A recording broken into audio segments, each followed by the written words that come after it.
ఇది కృష్ణ వందే జగద్గురు. దీనికి world records 2, 3 వచ్చాయి.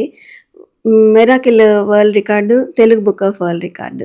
దీని కథ ఏంటంటే, ఇది కృష్ణుడి జీవితం మొత్తం పుట్టినప్పటి నుంచి ఆయన అవతార సమాప్తి వరకు రన్ అవుతూ ఉంటుందన్నమాట. ఇది 72 మినియేచర్స్ తోటి బొమ్మలు ఉంటాయి. ఇందులో 72 బొమ్మలు ఉంటాయి, మినియేచర్స్.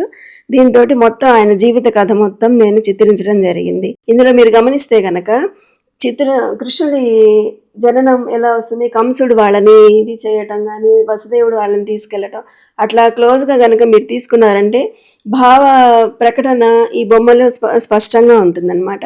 దీని ముఖ్య ఉద్దేశం ఏంటంటే, కృష్ణుడి కథ మొత్తం ఒక దీంట్లో పెడితే కనుక అది మొత్తం చూడంగానే వాళ్ళు ఒకసారి మనం భాగవతము భగవద్గీత చదివిన పుణ్యం వచ్చేస్తుంది కదా, మొత్తం తలుచుకుంటాం కదా మనం.